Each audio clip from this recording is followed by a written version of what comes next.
Matt Gannon, yours. We're back. The music is it's so We're easy. back. It's like we never left.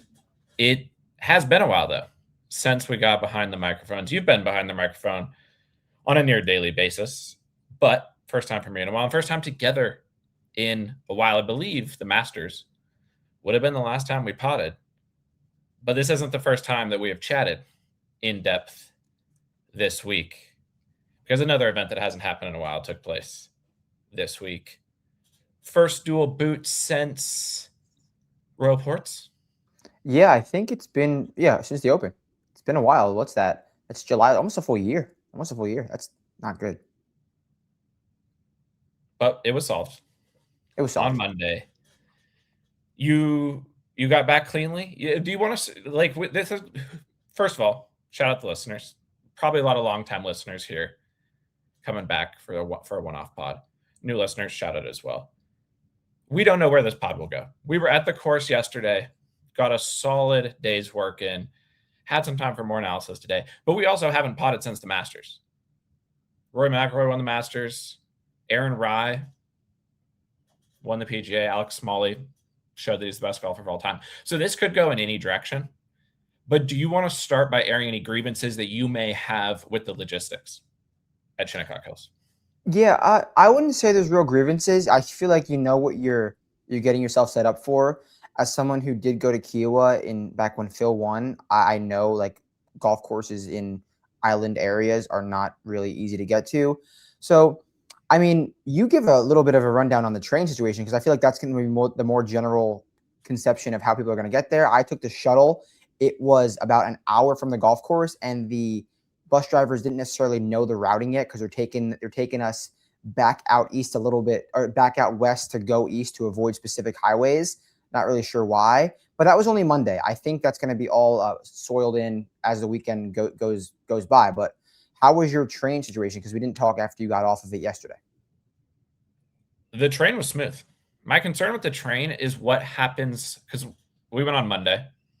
We're recording here on Tuesday. You'll probably listen to this on Wednesday, which will tie into some broader takes about the course because things can change over time. But for a Monday, going to Penn Station, hopping on the train, switching in Queens, shout out Queens, and then hopping another train going the rest of the way, perfectly smooth. And they have the train tracks basically touch the golf course, and that will tie into the Greater Scots narrative about Shinnecock Hills. But there is something Scottish about riding the train to the course because that's what we do when we boots across the P. Yeah, I mean, it was really. I feel like you should have known that as soon as you got on the train, even though you didn't really know until we got to the course. But there was a ton of UK vibes all around the golf course and then the train situation. But yeah, it was a nice trip to get there. It was a far trip from where I was coming on the Jersey Shore, but we made it back home in one piece. We're ready to go. Like we were kind of up and down, like with like the whole day. Like, do we like these courts? We didn't like never not like it, but it was just like there was different expectations. I'll say like it's not the most visually appealing golf course. Would you and I play it? Maybe we'll answer that question later. But it's going to be sick. Like it's going to be sick. We just were like didn't really know what to expect completely, and I think most of our questions got answered while we were out there, though. 100%. And what I'll say finally on the train for anybody who is going out there, my only question is if a lot of people are going at once versus just like the tickets to go on Monday for a practice round at the U.S. Open at Shinnecock Hills, one of the best golf courses in the world, some would say. Some would say. $13. Potentially losing money. $13. And we saw everyone, and we say this a million times, every time we do a boots pod, we say, if you're going to go to a major, go during the practice rounds. Not like we do it for boots, obviously, but it wasn't even about bootsing from like a betting or course perspective necessarily as much for me this year, just because I wanted to go just hang out. It ended up kind of, once you're there, the boots gets into you and you just want to boots, it's like, it's tough not to. But $13 for a practice round, because I think we've been to the last I think I've been to the last 5 US Opens. I was trying to remember how many in a row it's been. I think I've been Most of 3. them Yeah. were relatively close to cities, like in Pitts, LACC. Pinehurst is different, but it's not that hard to get to from, was it Raleigh that we flew into? Yeah. Not too, like, not crazy difficult to get to. Raleigh's a reasonably sized place. $13 is a record low for a Monday practice round. And so that was great. First of all, there was not that many people there, so we got some great boots in. But I don't think my training experience will be representative of what happens on the weekend. And that could be a problem. Too many Yeah, people, definitely could be a problem. only one line of trains. You definitely like. How was it getting? Was there was no line getting back to home when you were leaving because it was a Monday practice round, right? Like, I've wondered with those lines. Also, you mentioned that there was a specific schedule for that Monday. I assume there's going to be a lot more in and out as the week goes on. But I would say if you're going, I would say take the train because the bus was a little bit of a mess. Just be attentive of the schedule. I saw on the website they have a specific like custom schedule for the U.S. Open. So, I mean, you're a trainsman. You know how it is. I'm not as much of a trainsman as you outside of the Washington, D.C. metro area. But I do think that the train is the best path. And listeners are some people, OGs will know how this all ties together. But somebody might be saying, why are they starting the pod talking about the logistics? The logistics are a key part, first of all, of the boots experience. And second of all, things that could play out in the tournament. Famously at Valhalla, when we declared a logistical potential problem for the tournament, and then Scotty was arrested, due in part to that logistical issue. You never know what could happen. Yeah. And we're merely sharing the information of which we saw when we were there yesterday. Also, just one day of boots. Usually 2 to 3 days of boots is... Especially for the majors, yep. Especially for the majors. I do wish another thing, this actually ties into another take that we were going to talk about. The fact that the Open, and that's the British Open, but the Open, having the Sunday practice round, not many golfers are usually golfing, but that's fine because on the day that we go to learn about the course for boots, it's not as much necessarily about watching specific players. You just want to see how players in general are playing the course. It would have been great to have a Sunday P round this week to go with Monday because 2 always better than 1. 2 is perfect for majors for sure. But I think we didn't get the most in-depth player notes, and we're not really going to talk much about it on this pod. I'm going to go in-depth on every single player I saw over on the Ship It Nation show, which you guys know about, and we'll plug it later. Use that code Vincerix. But we got a great, I think, telltale on how the course is going to play, what you're going to need to do around this golf course. A very unique, I think, style of golf, and I think stat line is going to be important this week, which we're going to get into, and we're definitely both aligned with what we're looking for there. Sometimes we're like have a little bit of a different opinion, but I think we're fairly aligned today or this week.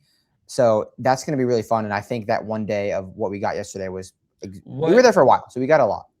What would be your biggest example of where we had a boots disagreement on how the course played? I don't know if there's ever a disagreement. I know time to time we've got like some on the margins, some area, but like for the most part, I'm trying to think of one or one where it's maybe just like specific like niche key stats. Like, is it? I was gonna say, is it left miss percentage or right miss percentage? But it's just like just maybe it's like more bombers versus drive. It's never far off, but I think maybe going into the tournament, I disagree a little bit. But by the time Wednesday, Tuesday comes around, we match up in the same spot, and we usually nail it. So, do you think that Henrik Stenson was it left miss percentage? I think it was right. When we were at Troon. One of them, yeah. Do you think that was the most insane boots connection ever made between the boots and the stats on something we're merely just hypothesizing about? It is for context for the listeners who are not longtime listeners. Adam basically said, if you have a right miss I think it was a right miss. If you have a right miss at this golf course, Troon, you're absolutely cooked. And we just happen to look at right miss percentage. We just go back to, was it 2014? We go back to 2014.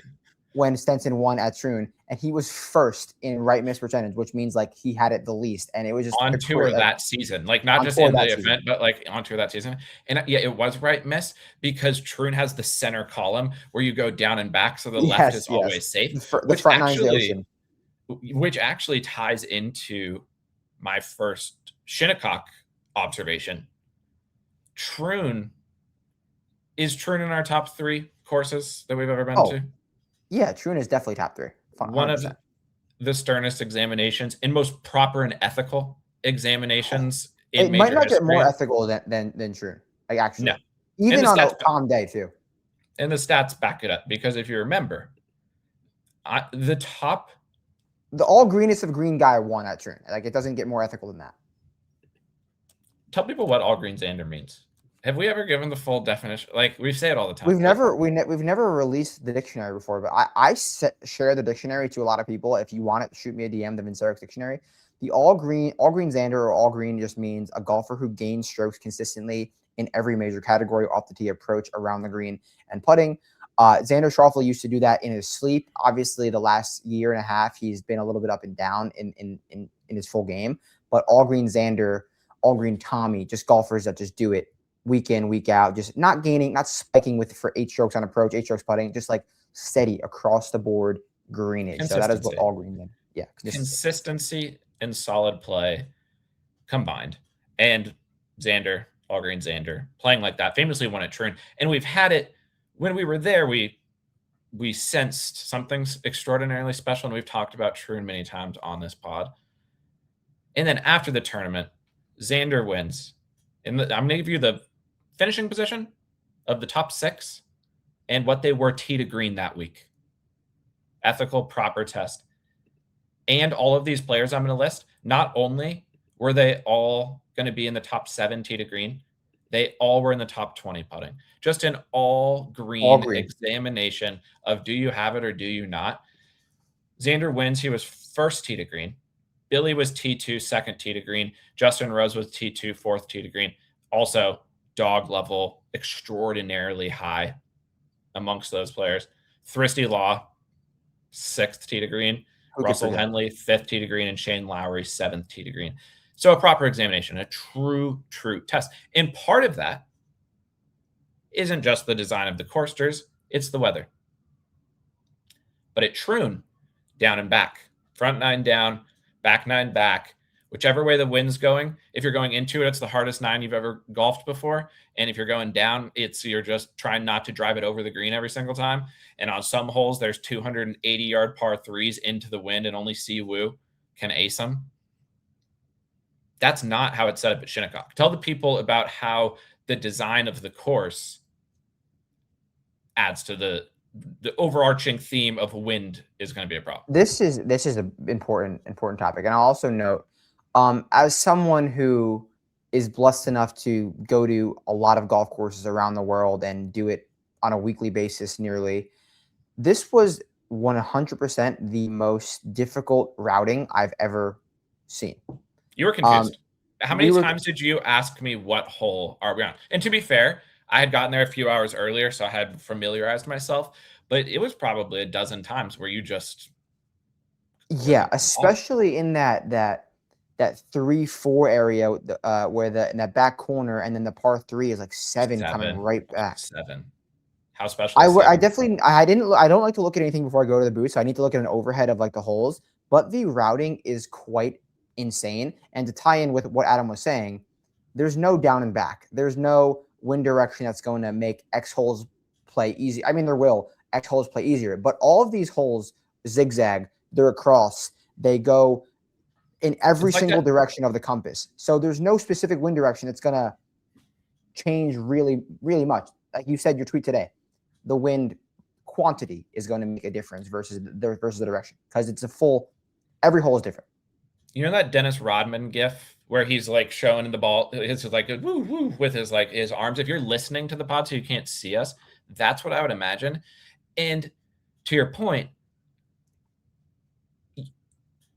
it's 2 things. One, when it's down and back, or at least roughly down and back, or a lot of the holes go down and back, but they're parallel,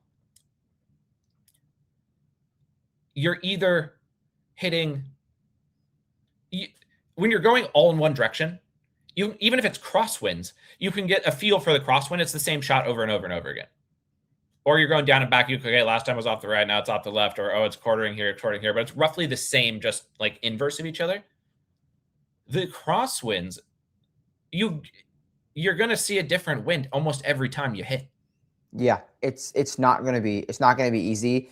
Massive caddy trust this week. You have to have a good relationship. We know world number one and one of the greatest caddies of all time are on the ropes right now. So definitely check the strokes gained caddy standings if you have access to them. So it's going to be really important because the wind is tough this week. The wind is tough this week, and there's going to be no consistency on a hole-to-hole, day-to-day, half-hour to half-hour basis. It's whoever designed this golf course, they knew what they were doing. They had a plan.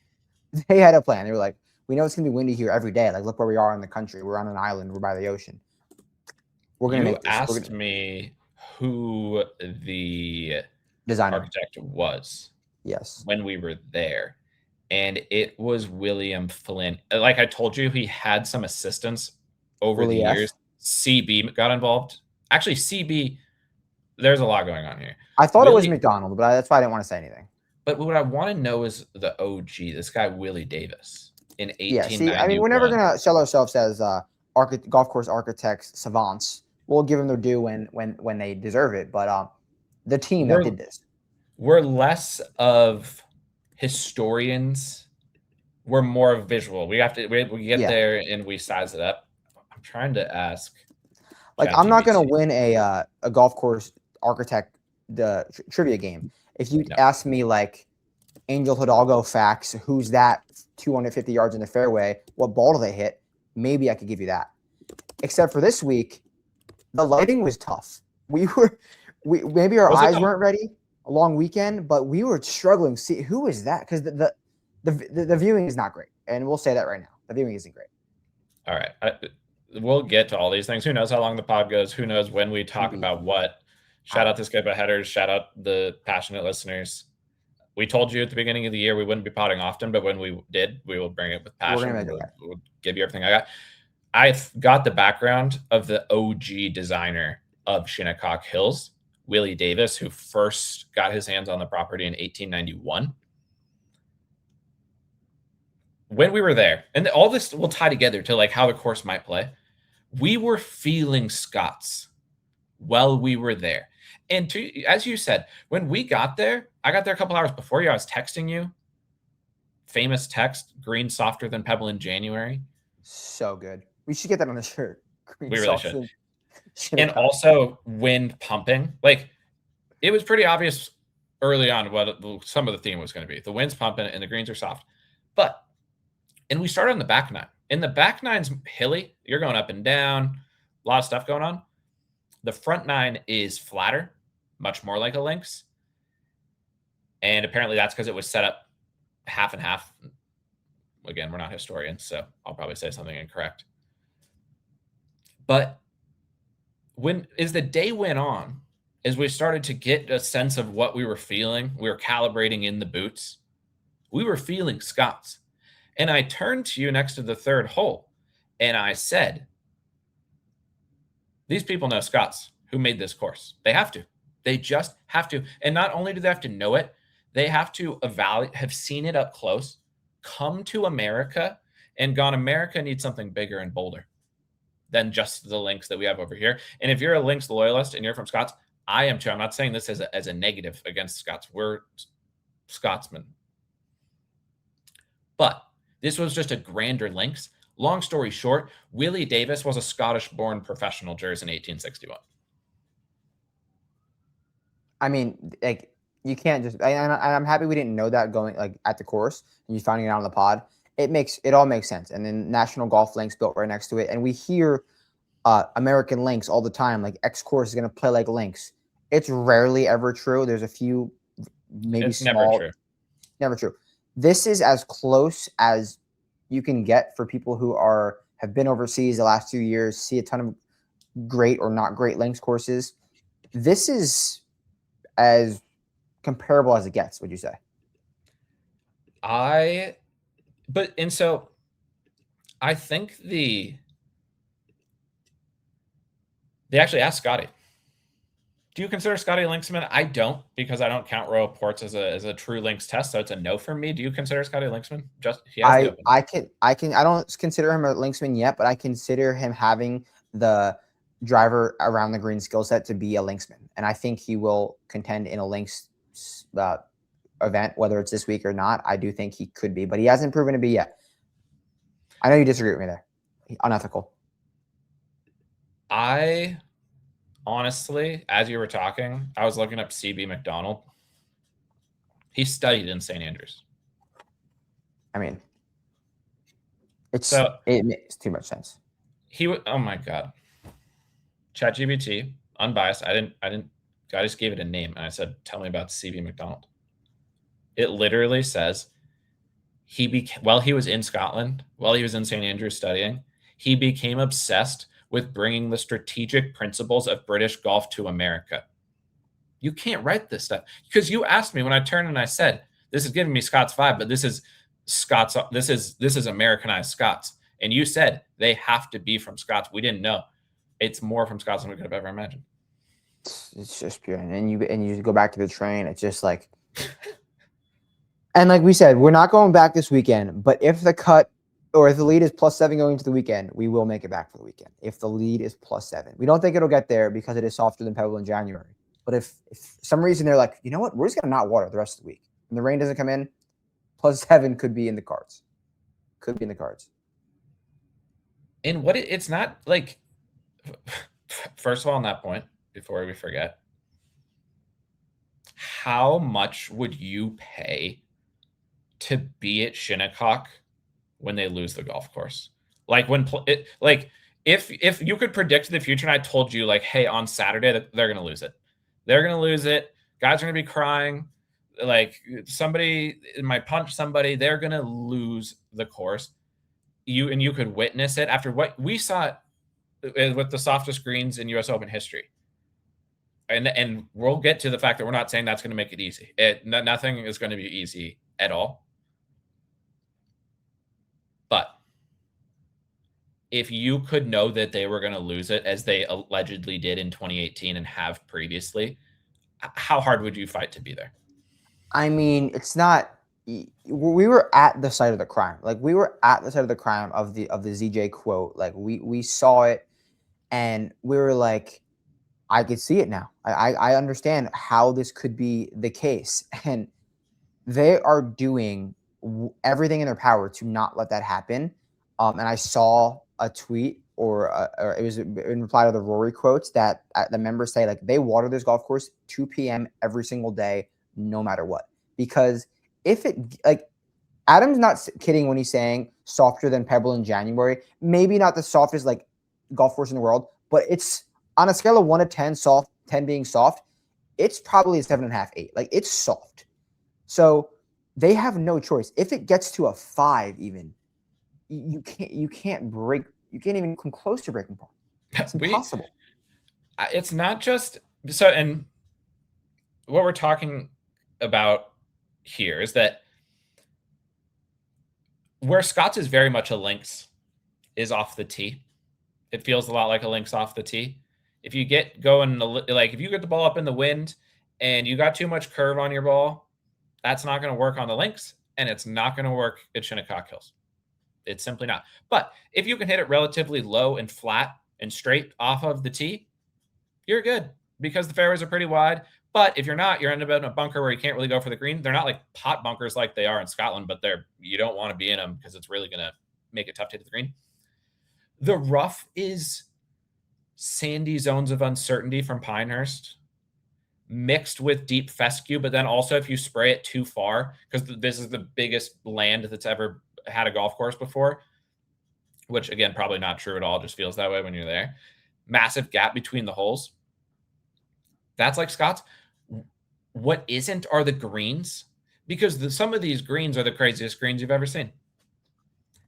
I mean, truly, number 7, I don't understand how if the green and these greens, The ball is landing. Guys are spinning backwards chips on these greens. And I'm not like, it doesn't, don't take that and go, oh, they're going to have soft greens at the US Open.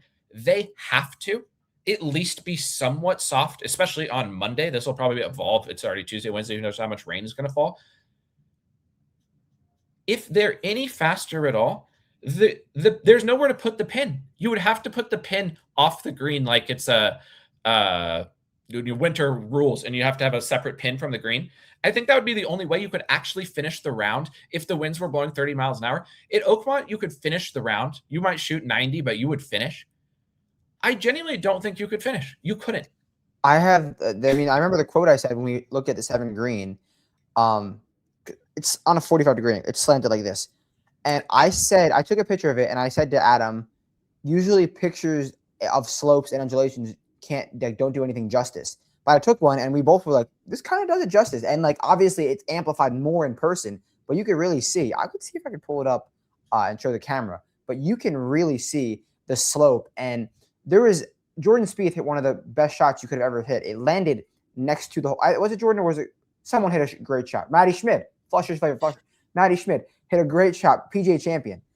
Landed next to the flag, and it finished 25 feet left of it. You couldn't possibly hit it any closer. The 7, and because the greens are soft enough right now, if you're short-sighted in some of these positions, Jers is showing a picture here when, I'll be honest, that you can kind of see the justice, but it's nowhere near the justice. Right, but like usually you're taking a picture from that angle, you can't see it looks flat. Like you can see that's curved. Yeah. So that's what I'm getting at. And it's probably, you're cutting out a little bit. Now you're back. Good. Can you get me the distance on how far the 7th hole is? Yeah. At Shinnecock? Yeah. Because at least right now when the greens are soft, if the greens were not soft and you're short-sighted to some of these pins, you're guaranteed bogey, and you would take bogey because double bogey is more likely than par. You're screwed unless you make like a 25-foot putt. And I've seen so many tweets, especially from players talking about the greens themselves and like making putts. That's always the toughest part to Boots is putting, because only Brooks Koepka putts into the hole and he wasn't putting because he's injured. 187. Okay. That's further than I thought. This hole might be the hardest par 3 ever. It may not end up being that way statistically. I don't know. But I legitimately, after the last 4 or 5 years of going to majors, it's literally, I said to you, how can you stand up on it? If they lose the course and it's slippery, you might not even be able to putt because you're sliding off of the green. Yeah, it's quite the hole. And then combine that with the other, we think this is the toughest set of par 3s we've ever seen. 2 is 250 uphill, and if it happens to be into the wind that day, driver might get there. Like it's gonna be like similar to Siwoo's ace. What was that, 17-16 at Troon? And the green is not easy either. Like it's hilarious. Do you think 7 is a better, again, it just American Lynxonized version of the Postage? I like the Postage was my favorite par 3 that we've seen. This reminds me of the Postage to some degree, in that you're just like, if you hit it over there, you imagine missing right in that bunker. You can't. How are you going to stop the ball? Because you're hitting down a 45-degree slope.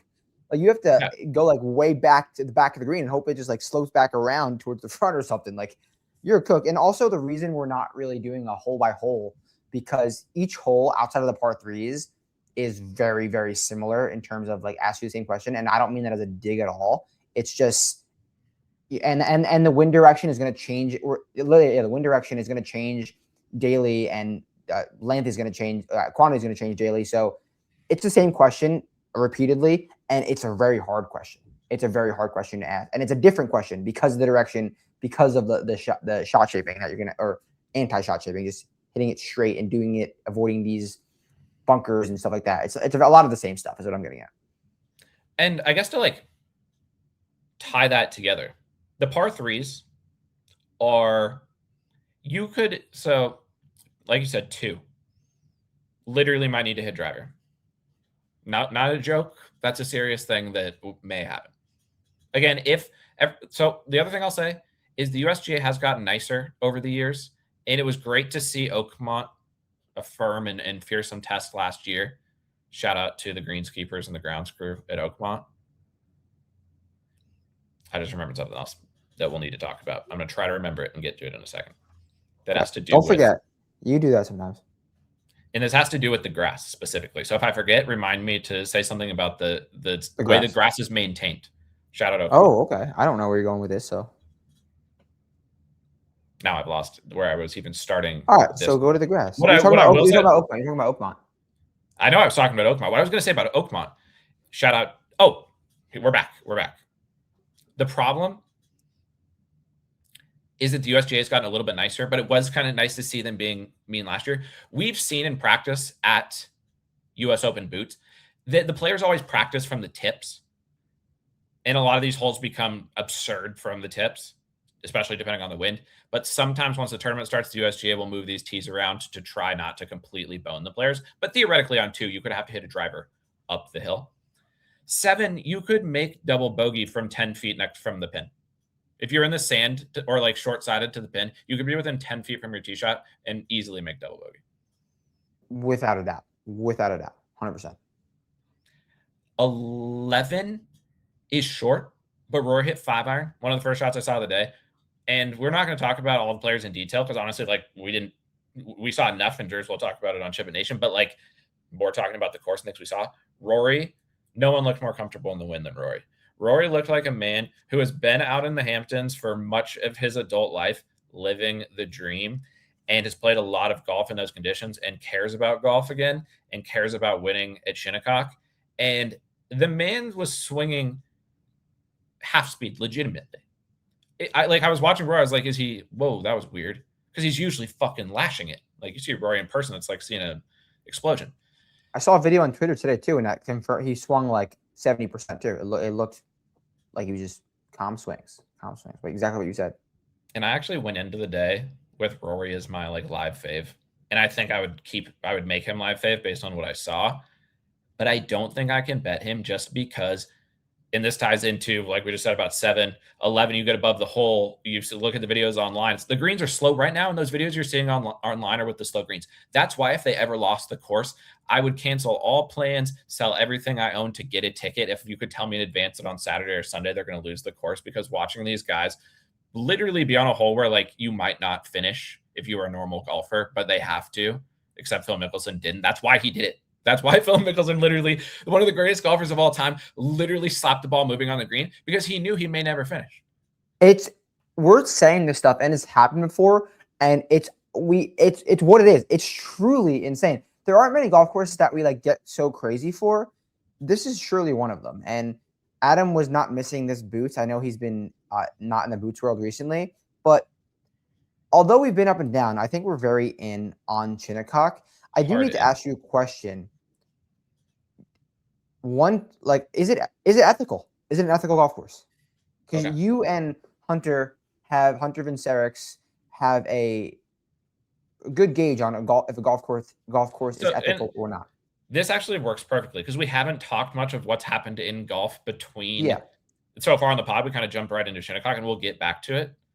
But there's been 2 major winners since last time we talked. We don't really need to say much about Rory other than like dope. George is clapping on the screen, like respect. I do have to say I'm a little bit. The Masters has become my 3rd favorite major. It goes Open, US Open, Masters, and it was extra impacted when they decided not to keep the course firm and they made the course soft and ruined the tough scoring of the Masters. That hurt me. But the PGA Championship was at Aronimink, and I, before the year started, declared I'm not going. I could have. Wasn't too far away down in Philly. Shout out Philly. But I didn't like what I was seeing online. And then you went and boosted, and you were telling me some things, saying, hey, this might kind of be a good golf course. And you were right. And it was a true major, a true statistical major. Shout out Aaron Rye. But in my opinion, how the scoring was difficult was unethical. That is fair. And you were And definitely up and down with it too. You were really taking it in detail, round by round, shot by shot, were the ethics there or not. And I hear you out, and I give you full reign on like this and rating. So I want to hear what you're saying. and unethical was became it felt unethical. I didn't know how to describe it. I was watching. I was like, this is sick, but it also just doesn't feel right to me.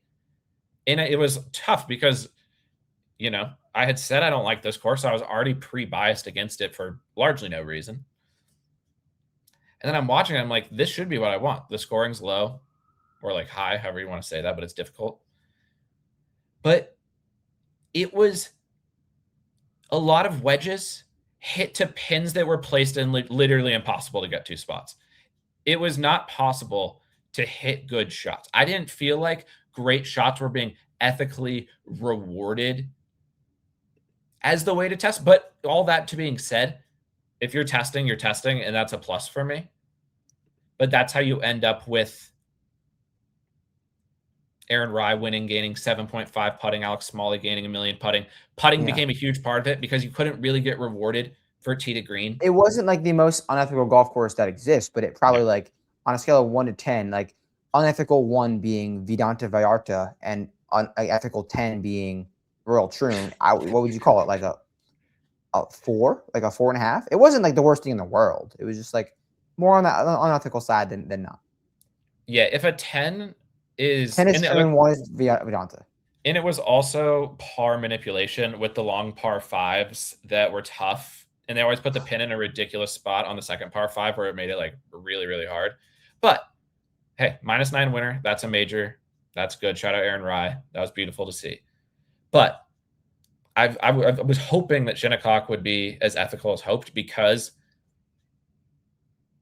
it'd be great to have a year where we have a -9 winner in a slightly unethical way, but then we also get a very ethical US Open. When we were first there, we were like, it's not a course. When you walked up to Oakmont, you just looked at it from across the street. You could see like almost all of Oakmont from up above. And you just knew that it was going to be fearsome. Straight Pittsburgh, straight grittiness. Put on your steel-toed boots and go to work. You could see that, right, when we went inside of Oakmont. 100%. You play Oakmont in a dome. You play Oakmont in the hardest weather. You're shooting something not similar, but similar enough. You play Shinnecock in a dome with softer screens. You shooting 59. 100%. But it's not like that. I promise you guys, you're not going to get a dome condition maybe any day the entire year out there. Very, very rarely. So, but no, I really do think it doesn't look that hard. It doesn't look that hard. And I totally agree that like Oakmont with the rough up and the greens fast, it could be any weather, and it's going to be almost impossible to score, because if you miss the fairway, you're guaranteed chopping out. And what are you going to do? You have no chance. Just like the links, when the weather is nice at this course, I literally think you could maybe birdie every hole. Maybe. There's no reason you can't. Like theoretically, maybe like if the greens were as soft as they are right now and there was no wind, you could shoot a great score. And that's why Tommy almost shot the greatest score of all time in the US Open on Sunday and almost came back to win because he got out early. That probably was the greatest round of all time. Now that we've seen the golf course, I would say that was the greatest round of all time. Second greatest round behind William Mao. Second greatest round of all time. With the baked disco.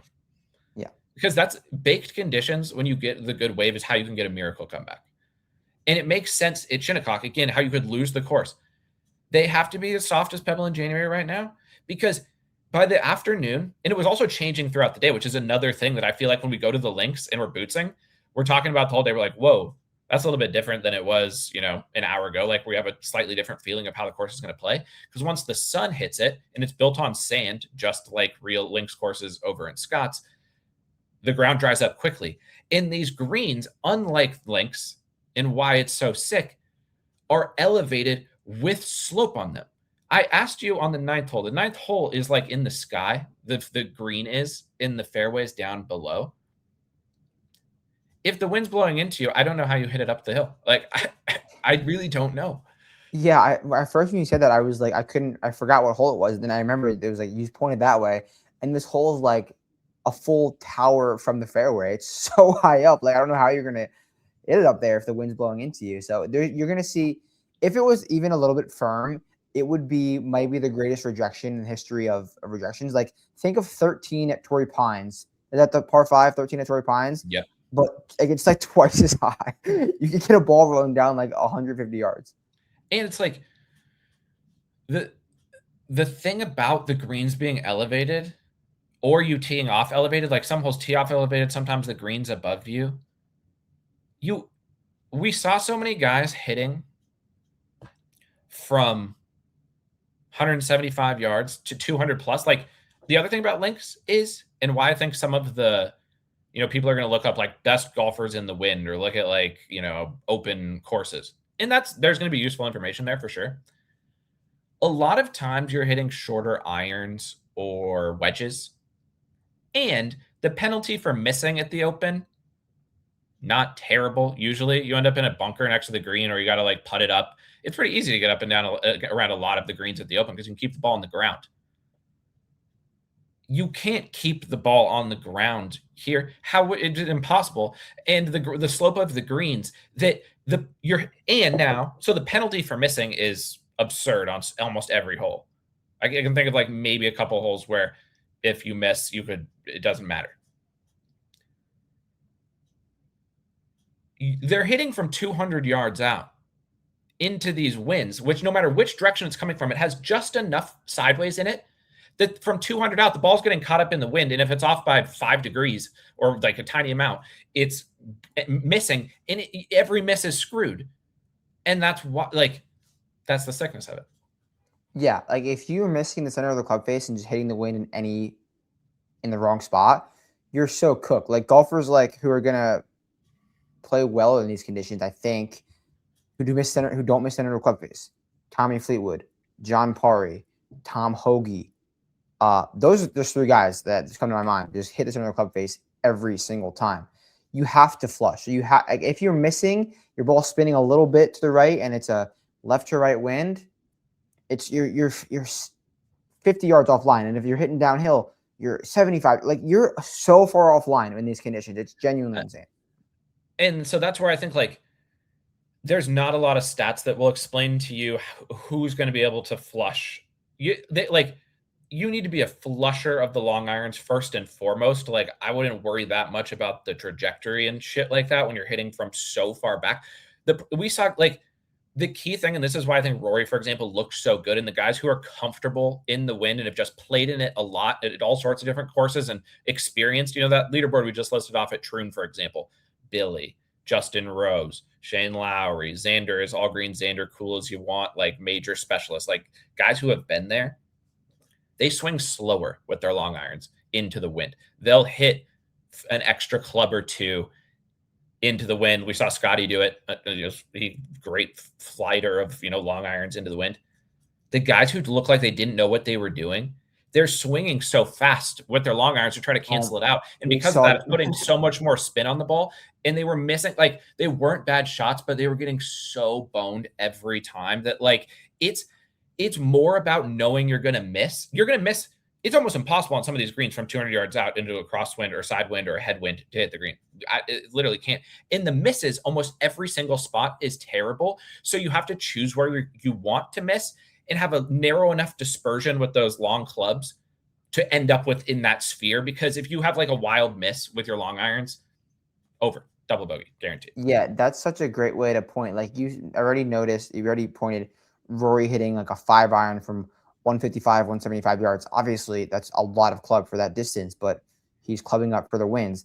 For example, we saw a group of 4 golfers who are nobodies, basically never won anything, just in the U.S. Open because it's a big field. Shout out the Kevin Roy's of the world, and shout out Kevin Roy. That level of player. That level of golfer. Just hitting a 5 iron from 220, or 200, like a stock shot, but just swinging so hard. And if you hit it perfect, okay. But if you miss it slightly, you're hitting that 5 iron with all that spin, forget it. Just getting gusted, gone. The amateur off the tee with Bryson trying to nuke an iron down the fairway, hooked it a little bit right. He's a lefty, hooked it right. Almost twice in a row, almost took out a car in the parking lot. It was that far offline because there was just enough hook spin to just make it blow. I also don't know how to describe this, but most of the links are directly next to the water. And I don't know how to describe the wind, but it's like it's kind of it feels heavier, but I feel like it doesn't impact the ball as much. The ball, it goes through it differently. For some reason, the higher the ball gets up at Shinnecock, the more fucked it gets by the wind. And like a lot of these shots either are uphill or you're just hitting a long club and you need to like try to hit it high to have any chance of landing it where you want to land it. Okay, I know what There's you mean now. something about like the There's so much high. elevation change too. I'd never seen golf balls because we've seen 10 to 20 mile an hour winds. It wasn't that windy. And that's the crazy thing is when we were there, we were looking at the weather. We're like, it looks like it's gonna be windier every day of the tournament. This Yeah, is and I saw that Thursday forecast too. It does look. I mean, it was windy. Like the first thing you texted me was, or the first thing I even wrote in the ship it notes was, this wind is absolutely serious. Like something that I've never. You even know if you're 6 foot or higher, taller, you might not be able to contend. So put that in your models. You might blow away. I did it almost unironically say that I think you have to be short to play well at Shinnecock because if you're too tall, the higher the wind goes, the more it hits you, and because of that, the way to tie this back to like how the course probably plays is a lot of the time we were joking. We would rather take guys. You could tell us they were going to never hit a good shot the entire tournament, but they could know it was going to miss within some relatively controllable area, but never once were they going to like stripe it next to the pin or hit some amazing shot. They were just going to keep it within the relatively safe areas. And it's not like there's penalty areas. You're not getting any penalties. You were just screwed. I don't like you're just, it's over for you. That even good approach players, I don't think you can hit the green on some of these shots.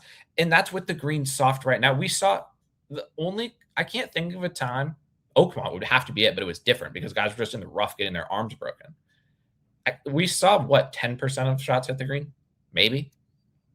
Has to have been the least green in regulation percentage we've ever seen at a boost. 1000% from the fairway, from anything like. And there's not really, I guess we could talk about this too. There's not really much rough. Like, it doesn't matter if you're hitting out of the rough or the fairway. Obviously, you can get boned in the sandy lies of uncertainty for sure, but the rough is nothing like crazy. No matter where you're hitting from, it's so hard to hit the green because there's so many long irons and the greens are so crazy. Like, we saw a few golfers with wedges even, and then the pins are in a tough location, bound over because the pin's tucked in a crazy spot. The green sloped this direction where you can't stop a ball here. So, and we're going to get into the stats. I don't think approach is a massive separator because it's just, you don't have the avenue to. Very similar to Pinehurst in a different way, but very similar to Pinehurst, where I don't think there's a massive separator in terms of approach.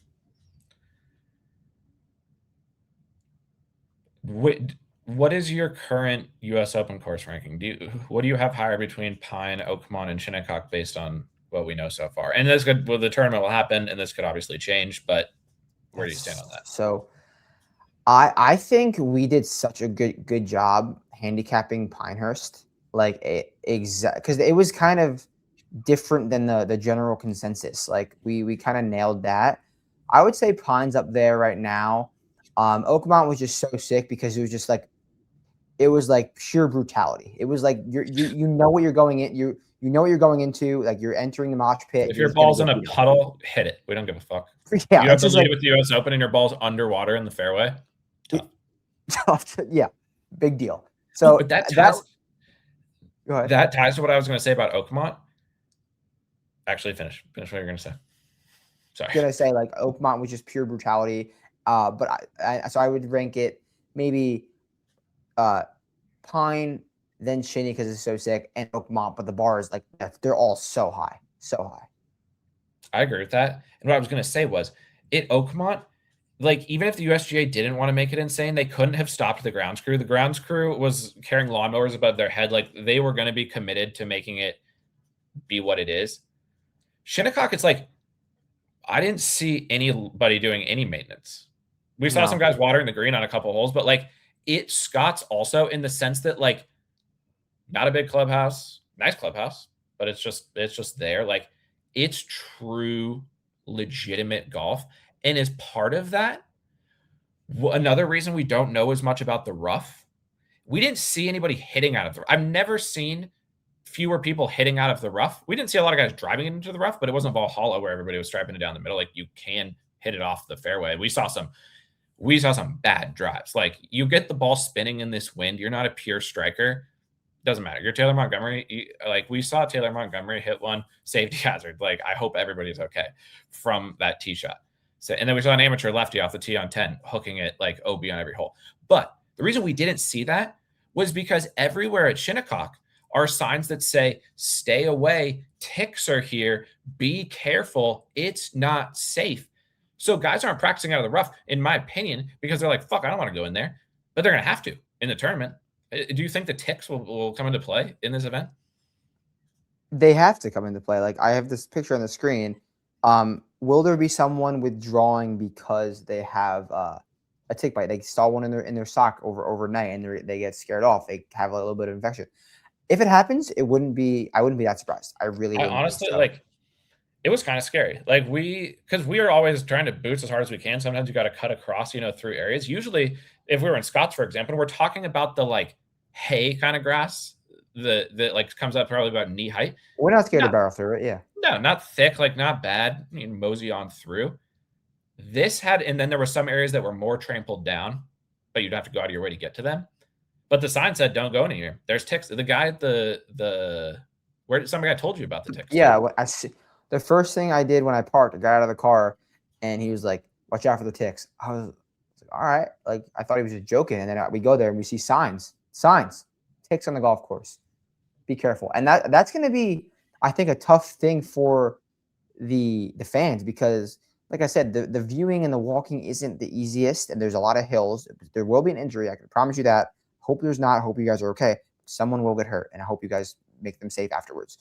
But because of the ups and downs, you have to walk around the tick zones, and then if you're going to go through them, like what are you doing? Some kids are going to do that, and then they're going to end up getting. Like they almost should. It's like the signs are pretty aggressive, and it leads you to wonder why they don't block them off completely if it truly is that much of a danger. Line but issues. That's what it is. That's what can happen. You don't want that for sure. Definitely don't want that. No. We saw nobody practicing in it. They weren't hitting into it too often, but also nobody was practicing in it.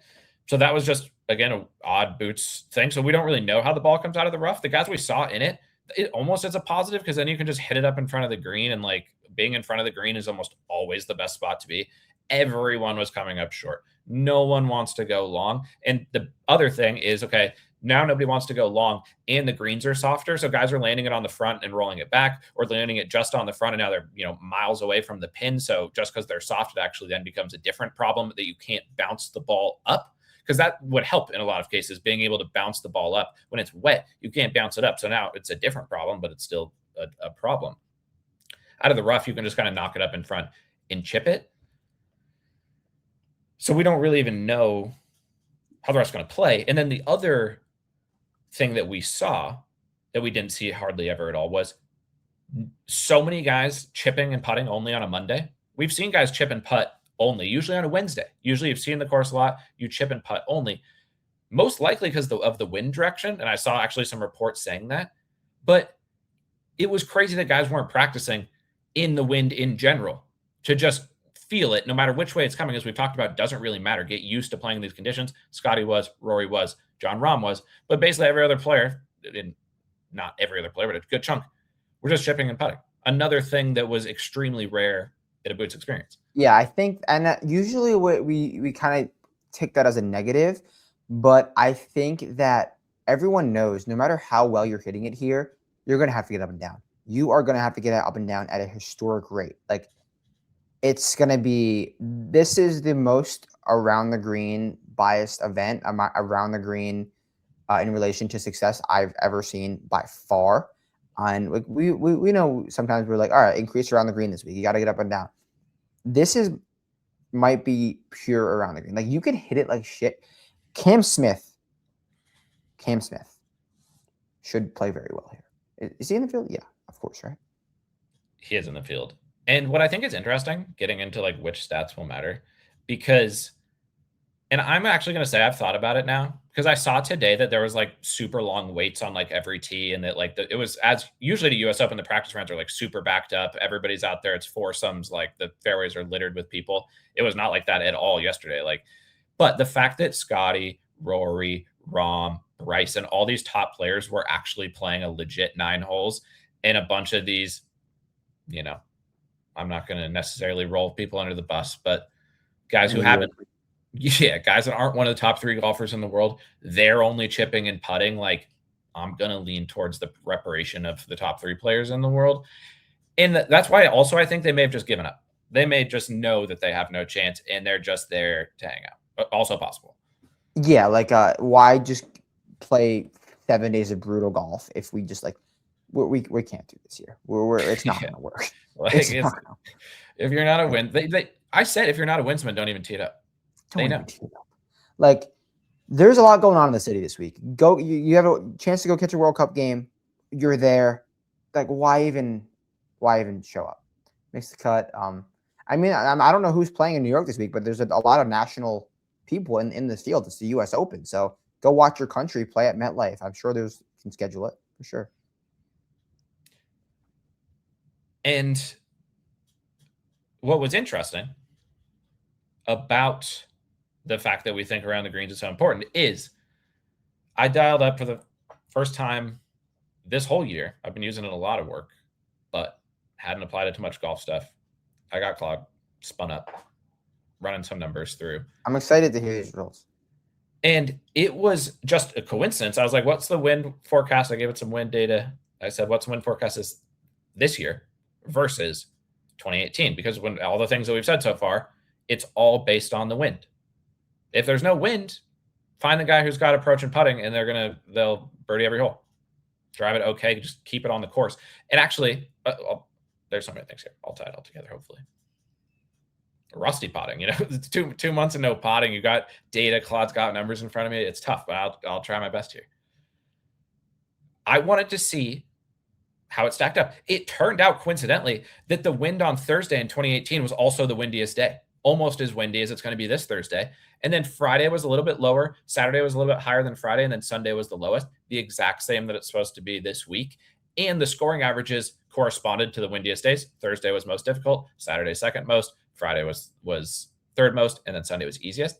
And looked and said, okay, on those days, which strokes gained stats mattered the most for playing well that day?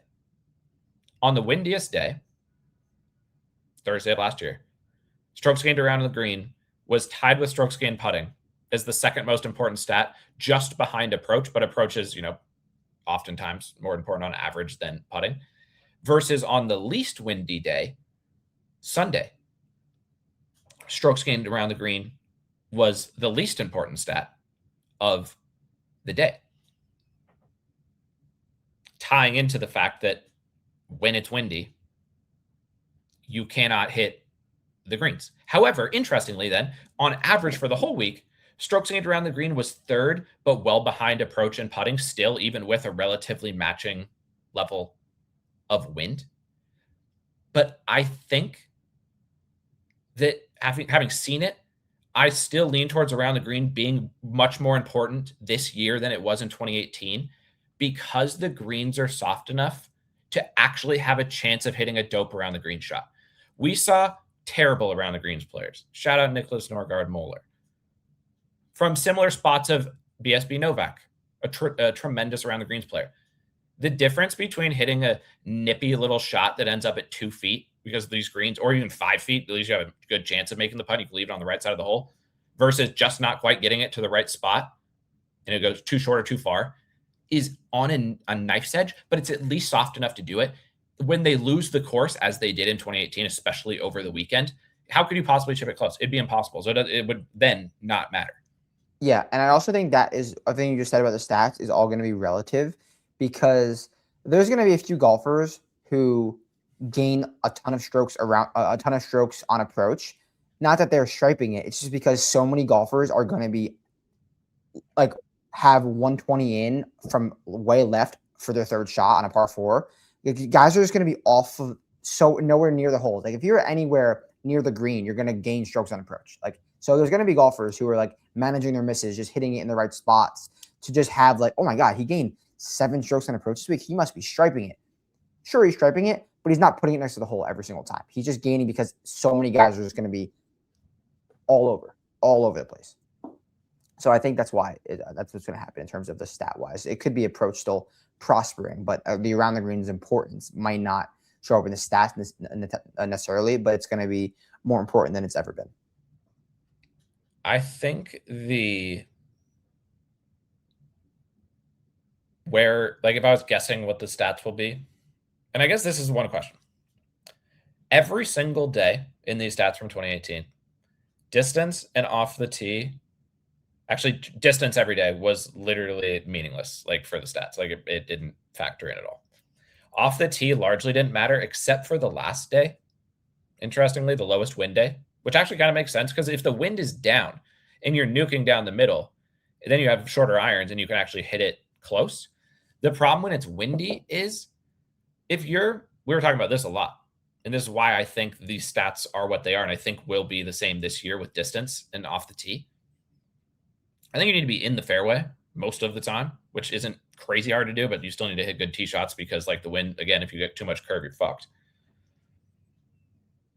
If you're 180 from the green or 140 from the green and the wind is blowing 20 like at an angle against you, whoever's the better wind player is going to hit the green and potentially hit it closer. If you're good from 180 and you take more club and you can flight it nice, and you're going to hit a better shot than the guy from 140 who doesn't know what he's doing and launches it up in the air or just barely hits it, spins it too. Like the wind takes away the benefit of distance, in my opinion, at Shinnecock in a way that, like, it's hard to, that doesn't happen at the links courses. Distance usually can be beneficial. It's just the wind. That's true. Like just being a windsman for sure. You have to know what you're doing. Because, I mean, not that this player did a bad thing, but we saw Goddard nuke it down the golf course, had a flip wedge in, whereas like Xander was hitting like a full iron shot.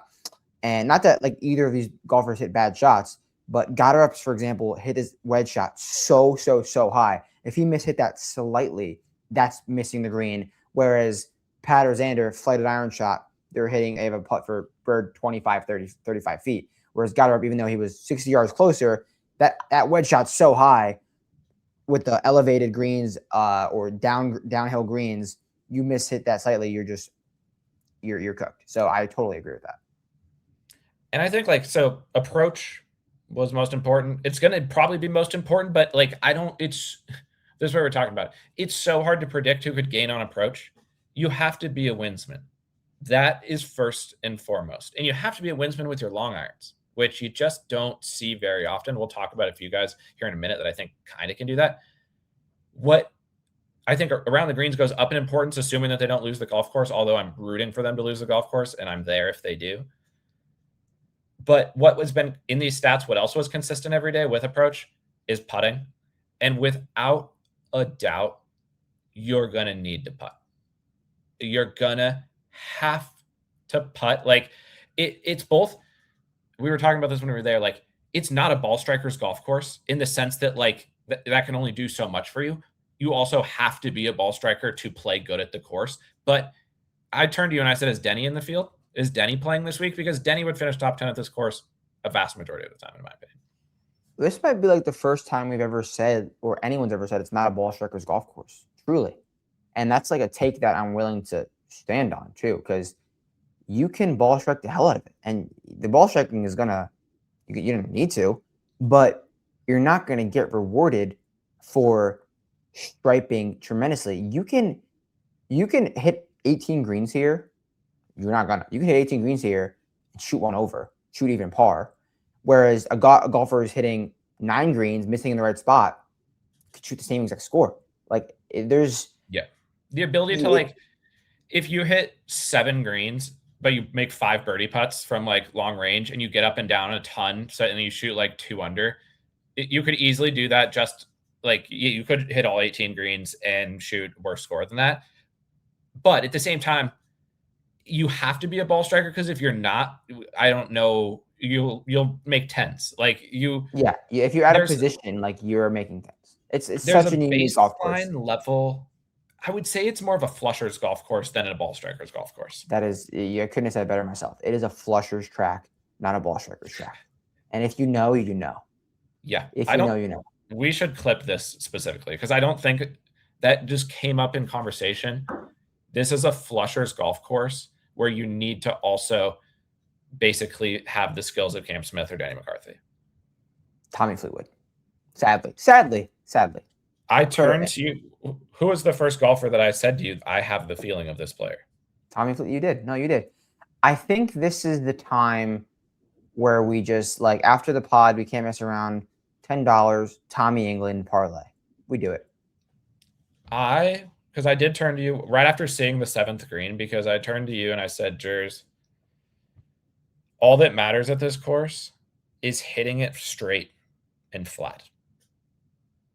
Like, you don't want any curve on your ball most of the time, unless there's like you need to be able to do it on the odd chance there's a specific like wind direction where you need to curve the ball. But the second you get to a hole at Shinnecock, and if for some reason, this is where a lot of guys are going to blow the tournament and they'll play good for 70 or, let's say 62 of the holes, but 10 times they're just going to do something stupid. The second you're holding the club in your hand, and this is what scares me about JT, for example, who's going to nationalize around the greens, but also just make mistakes. If you are looking at a shot and the wind's coming from some direction and you go, I'm going to like fade it into this or like draw it into it, just don't. Just wherever straight is, that's the least bad thing that can happen. Straight. Every time. Straight. And then I said, do you want Tommy hits it straighter than anybody with all his clubs? I was gonna say this earlier. I was watching like live from the US Open today, and Nota Begay was like, this is a shot shaper's golf course. This is a golf course where you have to shape shots on every single hole. And I couldn't disagree more. Like, first of all, there's not really many dog legs here in terms of that. And then secondly, if you're really shaping shots into the greens, yeah, of course you're going to have to shape shots a little bit. But if you're trying to be artisanal and trying to get too cute into these greens, you're going to miss once in a while. And that's where the 7 comes in. That's where, if you're just straight, if you're like little fade, little draw, because that's what the shot asks for, you're not, and you miss in the right spot, you're making par, you're making a bogey. But once you start getting cute, trying to spin the ball either way, and you're missing, you're hooking it, you're fading it offline, you're making a triple. You're just doing it. And that's where in round 1, the most windy round of 2018, which is likely going to be on Thursday, the first round, Tommy and Brooks both shot +5. And they finished 1-2 at +1 and +2.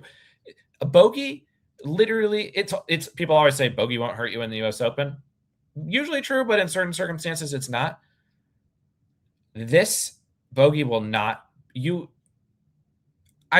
one of the rare courses. You might courses. gain strokes with a bogey. Like there's going to be holes that play like 5.8. Yeah, especially if they lose the course, which I don't think they will. But man, it would be sick if they did. The people who, if you were there somehow, if you're in the comments and you were there live on the ground when they lost the course, leave a comment, because it had to be so sick. Like, oh man, it had to be good. A lot of the times Adam and I talk about like points of our lives that like we remember where we were, where X part of the golf tournament were. Like, when something historic happened in your life, were you like, yeah, I was there when they lost the golf course? If that's you, please comment below, because I envy that feeling. That's like anytime you go to like an icebreaker and they say what, like, tell us something about you. I was there when they lost the course in 2018 would be a good thing to have in your pocket.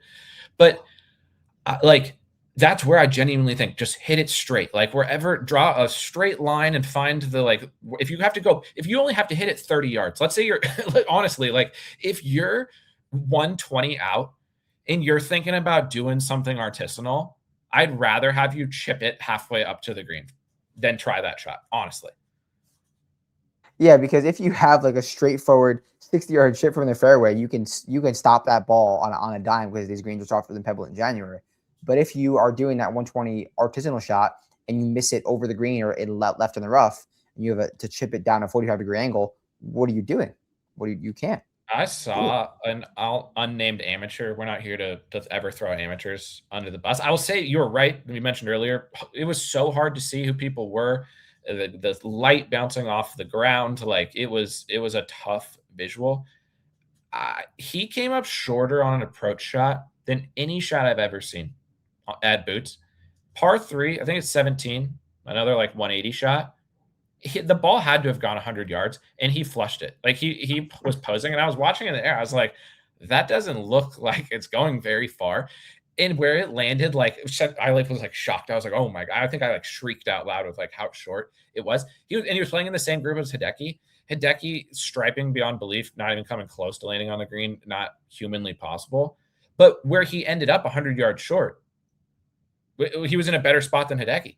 Like Hideki tried to hit it next to the green, and like in the air, it looked like it was going to be a good shot. And he got rejected in the bunker, screwed. And this guy like misclubbed by 6 clubs, and he probably has an easier second shot. That's how I would describe Shinnecock. It is true, and like it's also crazy like how many guys were short even when they hit good shots. Front of the green is definitely better here.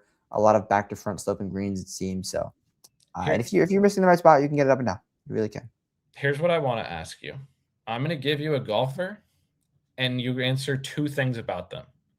Do they hit it straight enough? And are they smart enough / strokes gained dog enough to make the correct decisions and not make 7s?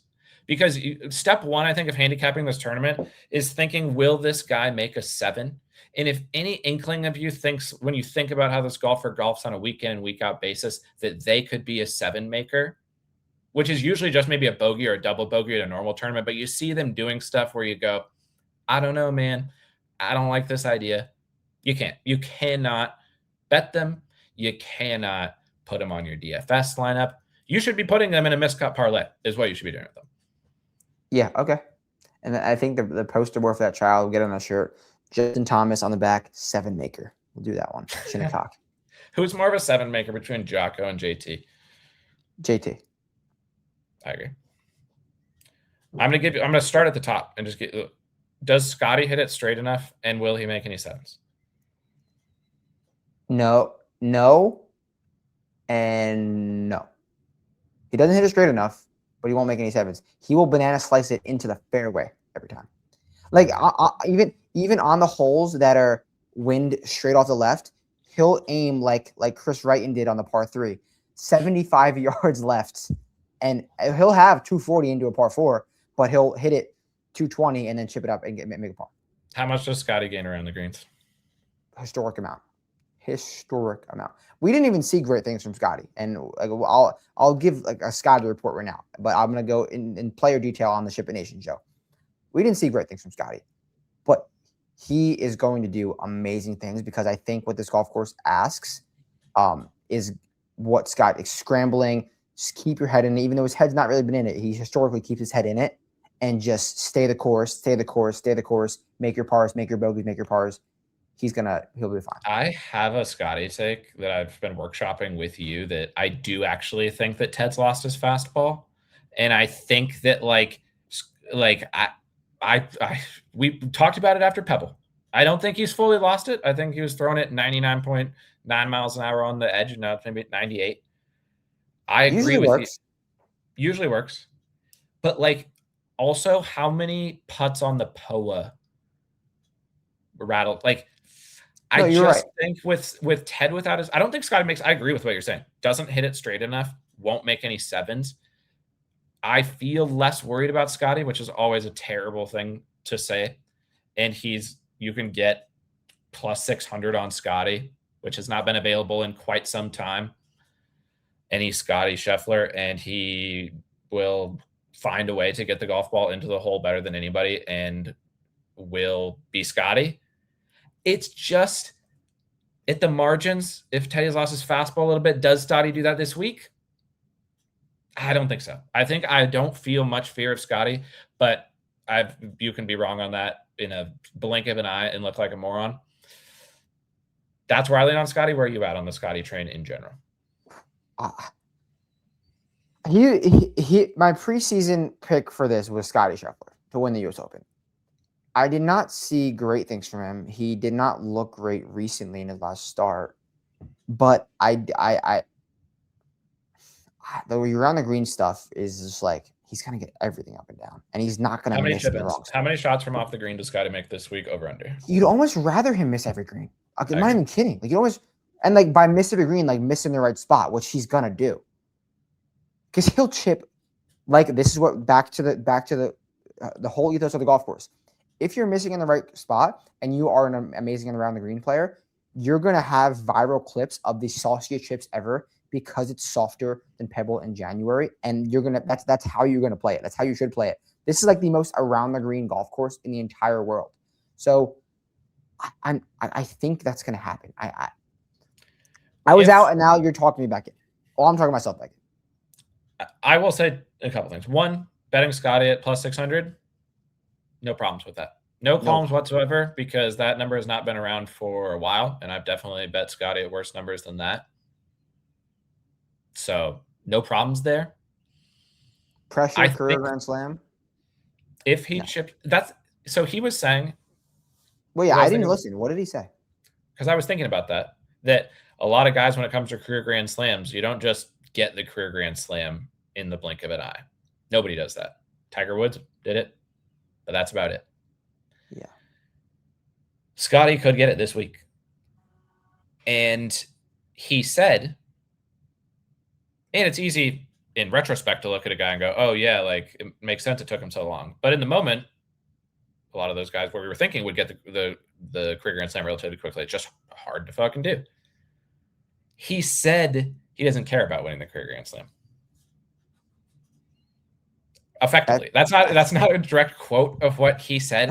In Scotty translation, he was implying that he doesn't care about it, and that the goalposts are always moving, and that even if he wins it, people are going to be like, what else are you going to do? So it doesn't matter to him, and that he never grew up wanting to win the career Grand Slam. I would think some of that is true, but it's the career Grand Slam. Scotty knows about the career Grand Slam, and he wants to win it. It's extra pressure for sure, and I don't think anything Scotty could say would convince me that he doesn't think there's a little bit. He's with 3 holes to go. Scotty's tied for the lead. You don't think he's winning, thinking about the career Grand Slam. Scotty's the strokes gained dog number 1. I'll never every guy. There's a reason only 6 golfers have it. He's got to be thinking about it. Yeah. No, it's I know we kind of didn't stop doing the game of what we were looking for as a Scotty conversation now. I think his quotes, based on what you said, are positive, and I love how unique this golf course is, and it's kind of exactly what I'm looking for Scotty at. I think it's a perfect storm. He hasn't really won in a while, but the stats are still telling you that it's coming. What I'm looking for is coming, but I do worry about the putting thing. I do worry about the putting thing a little bit on the surface, because again, we're talking about like the UK vibes. Scottish Renaissance Club comp. We didn't mention it on the pod, but we said this is Renaissance Club. Not exactly, but very, very similar. He doesn't putt well there. So I know it's the same thing, but it's the same vibes. I would say I'm leaning.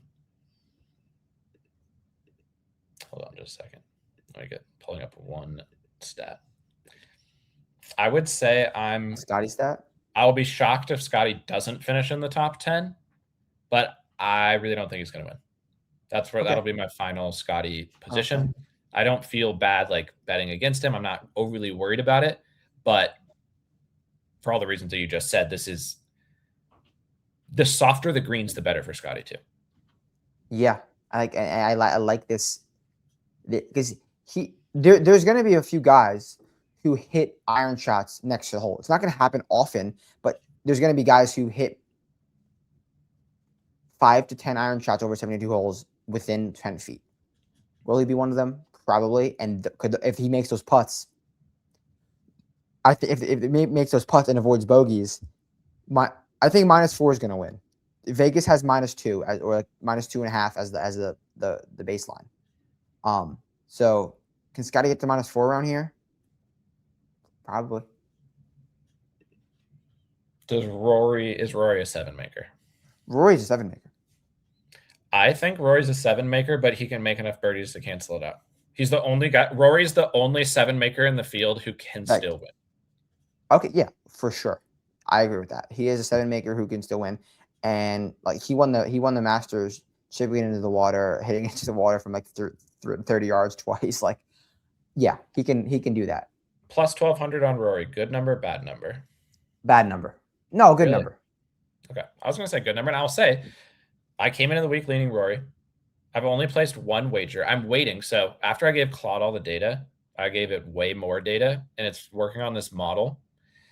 And it's none of this is going to matter. These golfers aren't going to win, but Is it working right now? no, it's on pause at the moment, but it could be. It could. Okay, I thought it was like just like. And it'll make sense why in a second. It was ready to go. Everything was geared up. You should feed it the pod. You should transcribe the pod and feed it. I'm going to do that. That's a great call. Can you actually do that? 100%. 100% we can do that. So how this all takes together. That's how I'm going to build my card exclusively based on what Claude spits out. And as you've said many times, sometimes just stand on a hill. My bets aren't going to win either way. Golf betting is impossible. I've fully accepted that it's impossible. But I'm blind. I've gotten myself wrong so many times. I'm handing myself over to the machines. And I'm not even thinking you're smarter than Claude, a system that just got banned by the government. Come on. What are we trying to say here? Yes, obviously you're doing this. And one of the key inputs, because what I told it, or I didn't even have to tell it, I just saw it in the data itself when I was showing the data, it was like, anyone who gets a wind advantage, we were talking about this when we were out there, there could be a moment, just an hour, maybe two, where the wind goes down for some reason. It probably won't happen, but it could. You're next to the sea. If you think you know more about forecasting the sea than just what the sea is going to do, you don't. That's one of the things about the links. If you knew it was going to happen, it wouldn't be the links. So things can change. However, that could develop. And what always happens across the P? Massive wave advantages.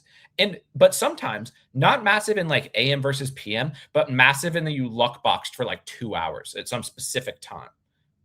If that happens, those players will have such a big advantage. They may not win still. They may be unable to do it and capitalize upon it, but that's a key piece of the model. So I'm running it tomorrow night, as close to the weather as we can get, and then I'll have my card. That's my plan. So smart. And like we said earlier, if you do find that down period, if Shinnecock plays in a dome, it's handing out 59s. So if you find that wave, you're birding every hole if you take advantage of it. So this is actually the greatest course of weather disparity, truly. With the green softer than Pebble in January. That's a bit massive asterisk. If it was firm, it's still really difficult. Softer than Pebble in January, you could stop 4 irons for sure. If you're a guy, like good ball strikers, back to flusher scores versus ball strikers will score when the wind is down, but you need to be a flusher when the wind is up. Yeah, put that on a shirt. Shinnecock flushers only shirt? Shinnecock flushers only. Yeah. That is good. Is Rahm a 7 maker? No. And does he hit it straight enough? He can. He can. No, yeah. Rahm can. Rahm's going to do special things around the green. Where did he do his most special things around the green? Troon. He would, and he, as everybody knows, he wins at Troon if he doesn't drive it into the creek. 270 yards away with a driver. Worst decision in major history. Jon Rahm cost himself a claret jug in 2024. I will go to my grave with that. Adam Hayes. That's another question as part of this, as we talk about a few more guys, is caddy. Do you think that their caddy can guide them correctly? Adam Hayes isn't a serious caddy. I don't think Adam Hayes can do it either. But at Troon, Rahm gained 6 around the greens, the most he's ever gained in a major around the greens. You can't make that stuff up. You can't make that stuff up.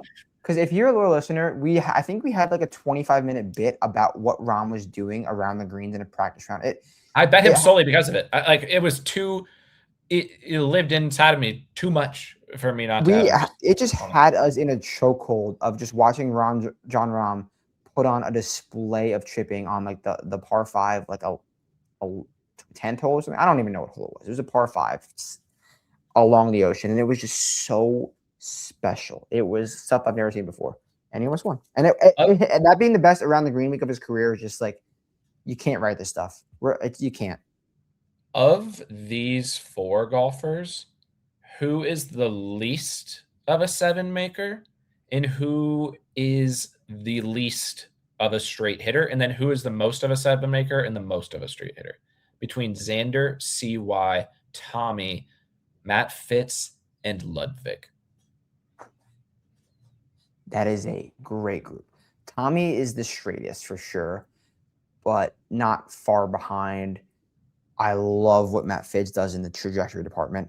It's gonna be delightful. Most seven maker.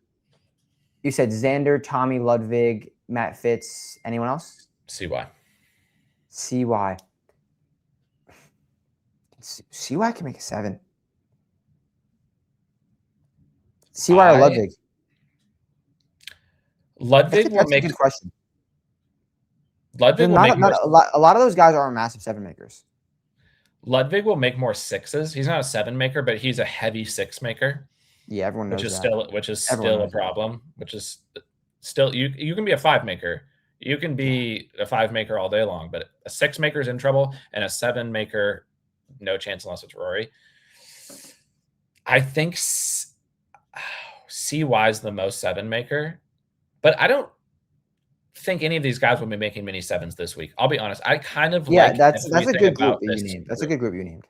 Do you like that group more than the guy at top 3 of the board? Because that's the next 5. So do you between Scotty, Rory, Rom, and then that 5? If I could give you 5 golfers with 3 I would go golfers. Scotty, Rory. I would go Scotty, Rory, Rom. Yeah. Okay. I think the. What about you? Yeah, Scotty, Rory, Rom, or is that? Yeah. The Rom is a big. You were gonna say Rom's the driver for you in that group? Like not necessarily the driver, but like he holds more weight than I think he would most weeks here. Okay. I don't. Yeah, I think I agree with that, and I also like Rory is the heaviest weight in there for me. I just think Rory it's going to be a good work for Rory. The least straight hitter, unfortunately, right now is Xander. Really. CY's hitting it straight. Tommy hits it straighter than anybody. Matt Fitz is hitting it flat and straight, and Ludwig will hit it straight. Ludwig's problem. But Xander's can't be bad though. Is it? It's not. It's bad. Is it not bad? Is it bad? Oh, I'm just saying based on what my eyes are telling me. I think Xander right now. I think about stats because I think they're all like minting it off the tee. I like Xander when he won at Troon. You're the Xander guy, and whatever you feel is ultimately what matters. Because as we've said many times, nobody knows more about Xander than you. You did bet him at the PGA. Is that? I don't think that was a bad bet. If I was hitting his wedges, he would have won. Yeah, no, I'm not saying it was a bad bet. I just wanted the listeners to know that the first Xander. We got a mix out of it. Like he was in the mix on Sunday. Yeah, it was his short game that befell him in the end. It was a liability inside 100. Him at Troon, and this is the same way that Billy hits the ball in J Rose, and I'm high on J Rose this week. We'll see what Claude it says to do, but it's a J Rose course if I've ever seen one. He was hitting it so straight that year. It's just got a little too much curve on it, especially with the irons for me. But still, he's only last because these other 4 guys are flushing for the most part. And if you have to pick a last person, who's the least straight of those 5? Yeah, I think we're agreeing. This is a good group, and this is tough to pick. But I probably agree with you there. I do. Are you? I know I think he's on the most tipped chart. Have you seen who's most tipped? No, I was actually about to look right now. Should I look? Yes. Can I look and you want my reaction to it? I want you to take 3 guesses just to see if you might be able to guess it, and then I want you to look. Okay, most tipped. You're asking me who's most tipped? Yeah. Shout out Tip Checker as always. 3 guesses. You're saying? Take 3 guesses to guess who's most tipped, and if you guess somebody who's also on the chart, I'll tell you. Tommy? Not on the chart. Got her up. 3rd on the chart. And final guess is Matt Fitz. 2nd on the chart. I'll give you another guess since you got 3 and 2, but you don't have one. So you're asking me to guess the most tip now? It's not Brooks, is it? Patrick Reed. Oh my God! Wow, good pick though. Good pick. Was flushing. Looked confident. Special stuff around the green. Patrick Reed, who when you at the end of the week when the vintage highlight package has been put together for around the green shots this week, obviously Ethan Fang will be leading the charge. It was a shame he was out there. We didn't see him. Seeing Ethan Fang around these greens, I will go to my grave regretting that. Who's gonna be on the highlight reel this week around the greens? Justin Thomas on Saturday or Sunday after he's 15 to 35 strokes off the lead. He's gonna do something. He's gonna do something special on Sunday around some of these greens. Jordan's gonna do something short-sided from the rough. It's not gonna be off. It's not gonna at the Ryder Cup, something like that, a mega flop. Ethan Fang I could see Miles doing something crazy. Great. Miles also was in the low ball flight straight category, but he didn't have enough rounds to qualify, which is something I put in my model. And then Russ Henley. Russ Henley will do something saucy. Or Akshay. Minwoo's going to chip in. Yeah, I think I'm going to bet Minwoo. Hideki will do something extraordinary. Who else? Because I agree with all those guys that you said. Alex Fitz might do something. I mean, obviously Cam. Not Nick Nargard-Muller, though. No, definitely not. Definitely not. Okay. Brooks is injured, apparently. Brooks is injured. Yeah, that's why I was like, Brooks? Wow, Pete. Bryson now. What did you say? I was looking at the chart. Like I was, it's a few wows. Like I would not have guessed period. I mean, it makes sense. I just wouldn't have guessed it. I almost gave a chart take, but I'm not. I don't believe it in my heart. I thought about it earlier this week, and it was something that I was going to try to decide if I stood on it or not with regard to the chart and majors, but I'm not. I'm not ready to make that take. Bryson's 40-1. What? Bryson was like minus 300 at the U.S. Open last year. Ever. Wow. Yeah. Can Bryson win? You saw him out there, and you only saw him. First of all, before you even we talk about him specifically from a stats perspective, we've said it before. I have to stand by it. We haven't been talking about Liv, obviously, because we haven't potted so long. There in these 2 months we haven't potted, there's been some serious developments on the Liv front. Bryson's a man of the people, and every time he's there, it's good stuff. He interacts with the fans more than anybody by far. People talk to him. He always responds in a nice way. I have no choice but to be a Bryson guy, even though he does a lot of annoying stuff.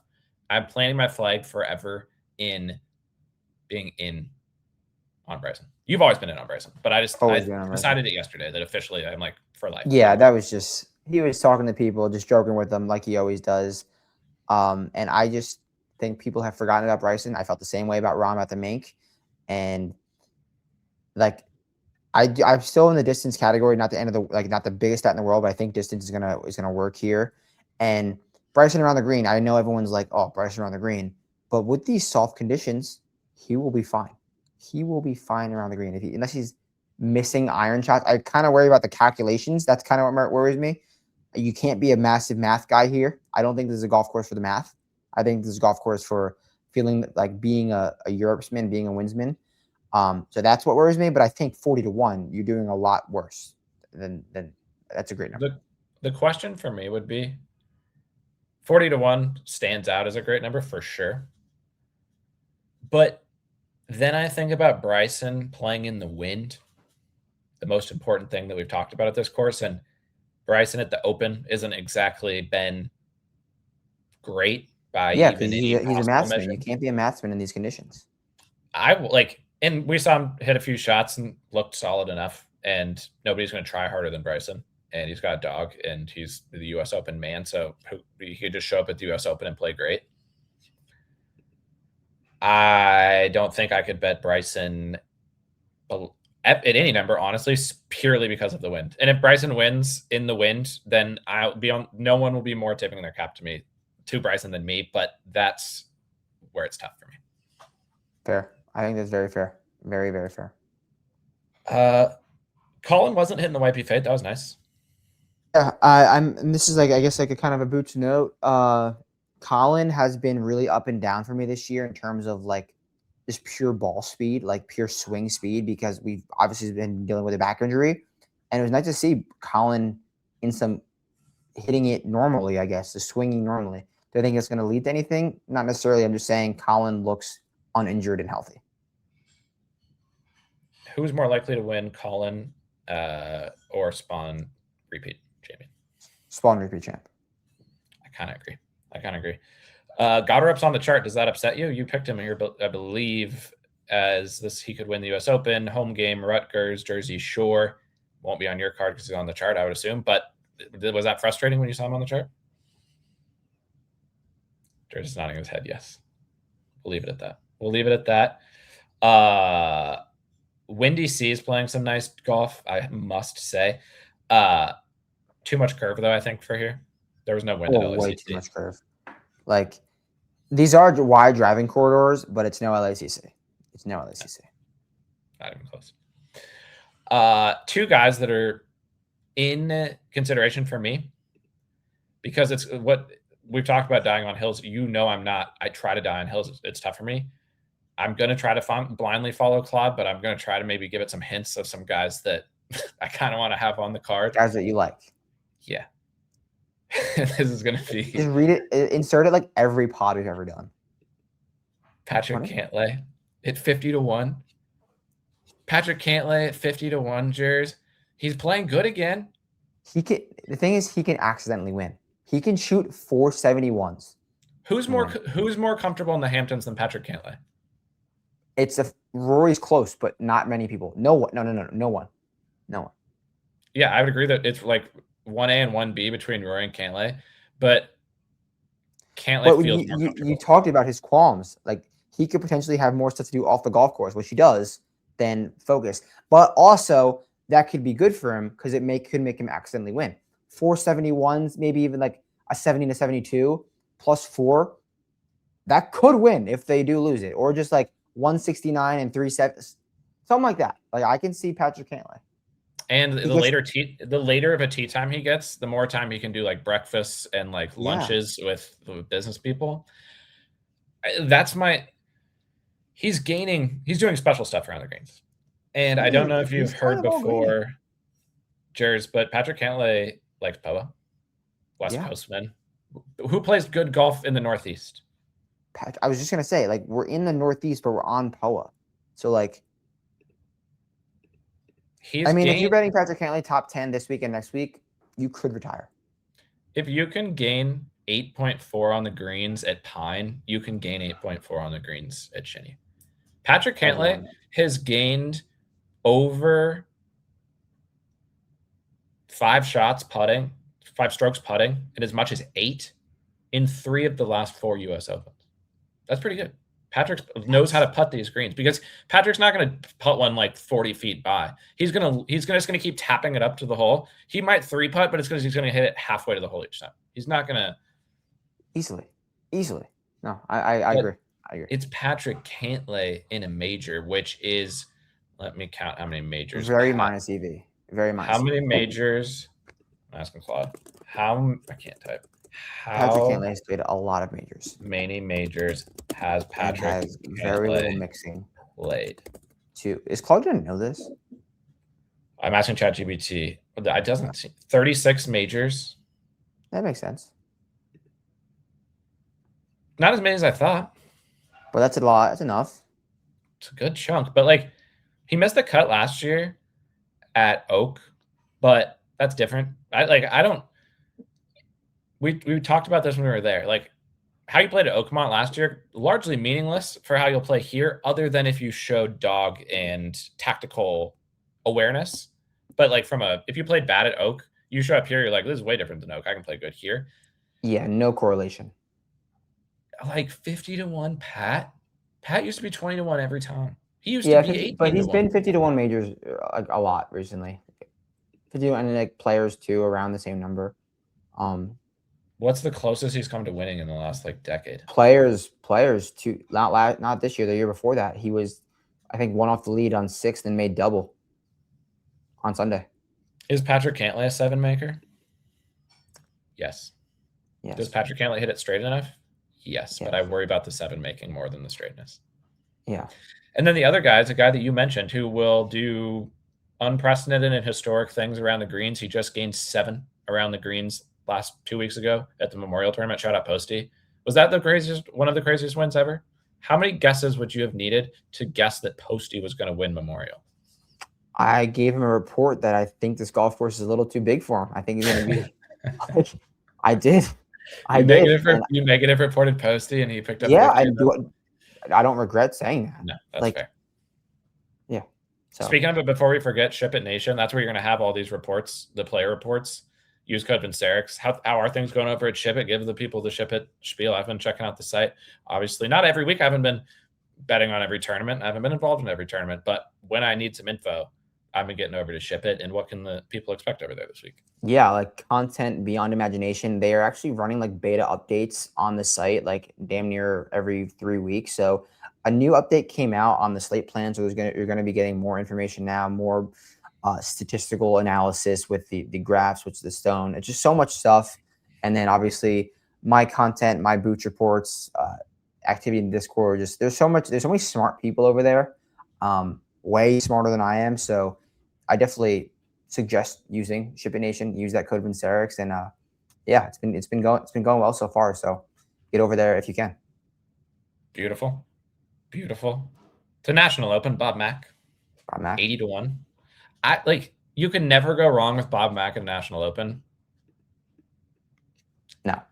Want to know who's from Scotland and plays good at the Scottish Open and finished second last year, even though I don't know how much last year matters. It's still finishing second at a National Open. Bob Mack 80-1. There's so many worse bets than that.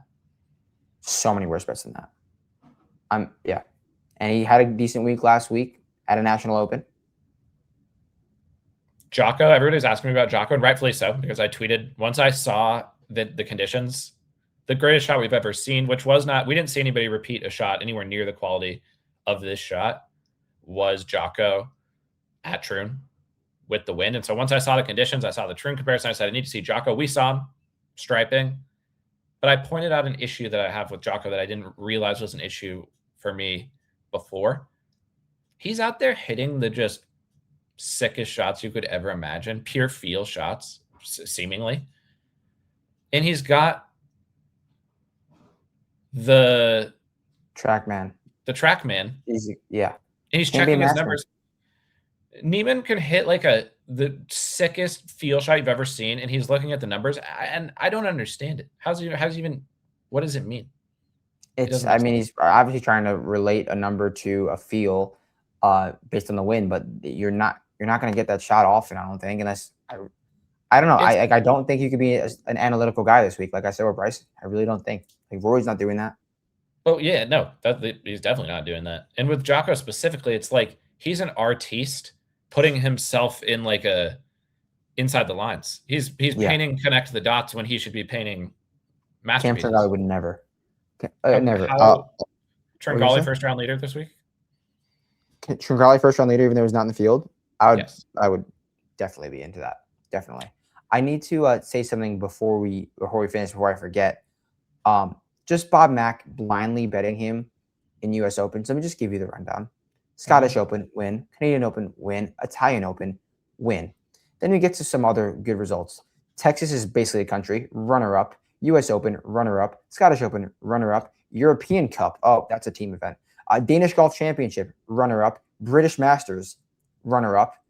Let's keep going. Czech Masters, T4. Danish Golf Championship, T4. Italian Open, 4th. Irish Open, 5th. Mexico Open, 6th. Qatar Masters, 6th. Kenya Open, 7th. Korea Championship, 7th. Turkish Airlines Open, 7th. French Open, 8th. British Open, 8th. Andalusia Masters, 9th. You think I'm just making this up? I just read it off. Sony Open, one of the rare open non-national opens, but basically Hawaii Open, T4. Yeah. We don't make these types of at the Players, like 5th major, he's there. I don't know if Claude would understand the National Open piece. That's the human nuance. I may have no choice but to bet Bob Mack. He's 80-1. Why are they disrespecting Bob Mack like this? Remember when Bob Mack, we saw Bob Mack hit the best shot ever? Was it at Valhalla? And he started to mix, and he was like 350-1 that week. I think it was 600-1. Oh, we saw him there playing, and we went Bob Mack, and then we looked him up. He was 600-1. We didn't bet him, and there was a moment where he was like almost tied for the lead. And then we bet Nick Dunlap and ruined his career. Actually, never mind. But I think I'd probably be in on Bob Mack. A couple of guys I wanted to ask you about. Shout out Bud, first of all. Shout out, Bud. Random Euro of the week. We just talked about Bob. We've said, like, when we were there, I just kept saying to you that it's so European here. Now, interestingly, what countries of people have won? It's right in front of me. Couldn't ask for it more quickly. Shout out Wikipedia. Tougher Wikipedia. Where do you like? Hopefully Wikipedia can continue to thrive in a Claude world, but we'll see. Brooks won, American, but beat Tommy by 1, as British as they come. Year before, or 2004, Retief Goosen, South African. Would Louis win if he was in the field this week? Yes. Nobody hits it straighter and makes fewer 7s than Louis. That is for sure. Corey Pavement. Now then it's all Americans. It's been all American since the OG 2 Scotsman won, obviously, right out of the gates. But there's been runner-ups. Greg Norman, Australia. The Ryder Cup was here. The U.S. crushed. It's an interesting Ryder Cup host. It just feels European to me, though. I think it's screaming Euro. Who's your random Euro of the week? Harry Hall. Harry Hall, my random Euro of the week. Golfer who hits it generally straight. Keeps it in front of him. I don't view Harry Hall as a 7-maker. Just keeps it in front of him. Nice short game. Can hold those 10-footers. So I'm gonna go with Harry Hall, random Euro of the week, and just seemed like he's taking that next step to not mix in a major, but play all right. Just play all right.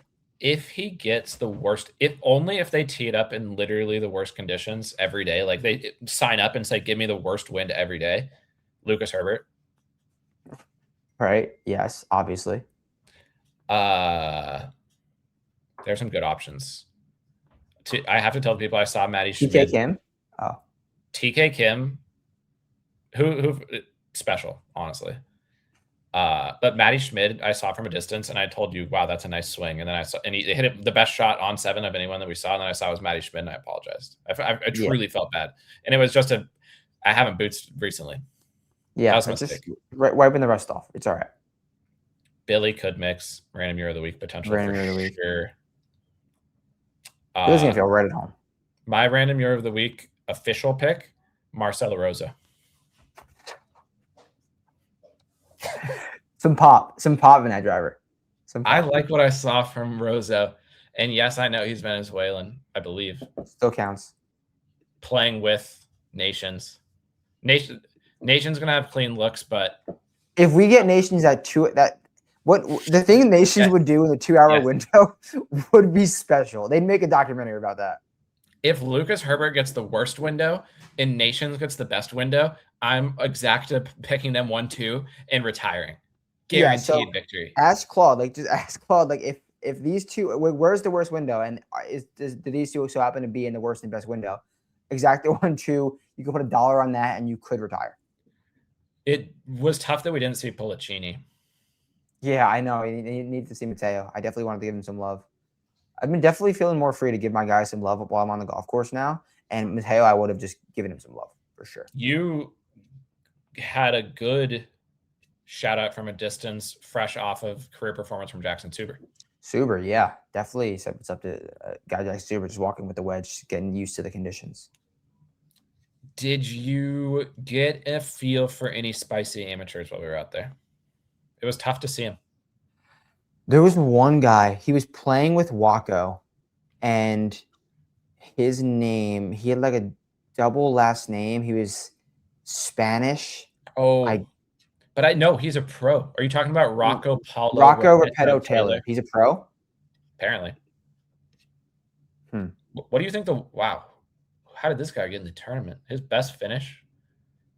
He's on from the D. He must have qualified off the DP. This guy. It was probably like the T41 at the Qatar Masters got you into the U.S. Open. A 7th at the Dormy Open back in August might have done it for him. Yeah, it's always that. That's so good. I didn't obviously Miles. It was great to see Miles out there. Shame that Charlie's not in the bag. How special is that? Charlie and Miles. Florida State. Shout out Brooks. Why wasn't Brooks practicing with Miles? Hopefully he does this week. Well, Brooks played 9 today, he said, but I don't think he played Monday. How special would a Burger Brooks Miles Seminole threesome be? They did make some of the groups like a little bit cool, so they could have easily done that. They did. I texted you earlier. 2 Frenchmen and Jackson Van Paris, just because French excellence. The best single thing I saw at Boots was how far Padraig Harrington drove it on 3. Nuked. I mean, that's not like a hot take that Padraig Harrington still has pop, but he still has freaking pop. He was T18 at the PGA and T34 at the Qatar Masters. He's a legend beyond. Like seriously special stuff. This actually, I take back my random year of the week. This is easily my random year of the week. We were walking. We saw Aaron Rye. Shout out Aaron Rye once again. Special moment, special guy. And I said this to you also when we were there. What stood to me about Aaron Rye winning the PGA is how many times at Boots, Aaron Rye's the nicest guy ever, and that's obviously what everybody was talking about after the fact. But we've always known he's the nicest guy ever because we see him out there, and he always is by himself, plus his wife and like his team. And he goes up to these practice round groups because he's always by himself and has to like ask to play with them, and they're always kind of a little bit rude to Rye. Like that was not covered at all by the press. That like, yeah, Rye's really nice, but not everybody's always really nice to Rye. But he continues to be really nice to them in those moments, which is why he is such a nice guy. And then he beats them, wins a major before like a vast majority of those guys. Sick. But we see him. So sick. And he's playing with Matthew Jordan. Oh. The ultimate linksman. Oh my. And we go, how is Matthew Jordan here? And it Give us your best guy. Out, the USGA probably called the RNA and said, we're playing the American Links. It's going to be special. You get one special spot. You can send one linksman and one linksman only who's not currently in the field. And before the words were even out of their mouth, Matthew Jordan was on the plane in Shinnecock. Yeah, that's obviously the reason he's in. I mean, Matthew Jordan doesn't have much golf in America experience. He probably got to Shinnecock and was like, all right, like I got to change my style of golf. Probably walked the course and it was like, this is golf in America? This is just another day for me. This is like, remember the home game he had 2 majors ago, I think? And like the crowds were just cheering for Matthew Jordan and he finished like T10. What was that open? That was Royal Liverpool. Yeah. This is this year. Royal Liverpool. No, this is Birkdale this year. But isn't it near Liverpool? Yeah, it's near Liverpool, which is a huge plus. But also, when I was looking up the OG builder architect, Willie Davis, who honed his craft across the P in Scotland and came over and was the first man to craft Shinnecock from his bare hands. He learned the game at Royal Liverpool, Matthew Jordan's home course. And that's where Matthew Jordan finished T10, and now Matthew Jordan's in the field this week. That's my random year of the week. It's not even a question. Matthew Jordan, top 40, official play of the pod from me, and you can add whoever you want. Matthew Jordan, top 40, Angel Hidalgo, top 40, Tommy Fleetwood, top 20. And then you can add whoever you want into there. I genuinely think this could hit. I would actually take Tommy out of it, and I would just top 40 Hidalgo and okay. But I would ladder Matthew Jordan in every way you could bet him. He's 1,000 to 1 on DraftKings. I'm gonna ask Claude about this one. Claude's not gonna understand this. No. Like Claude knows a lot of stuff. Doesn't know about linksman. Oh my god! Guess what Hidalgo is for a top 40? Probably a number that's extraordinary. Just guess. For a top 40 for Hidalgo, plus 800. How about 14 to 1? You put Matt Jordan in there, top 40, both of them, 58 to 1. You have $20 to throw on that? Throw $20 on that. Wow. 58 to 1. Wow. I mean, what a great place to end it. That's for the true pod listeners. Hour 54 in.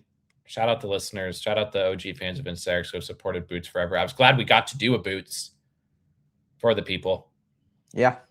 Yeah. I'll tweet out my card tomorrow. My Claude generated card. It probably has no chance of winning. Hopefully it does. If it does, historic stuff. More money to bet on the World Cup.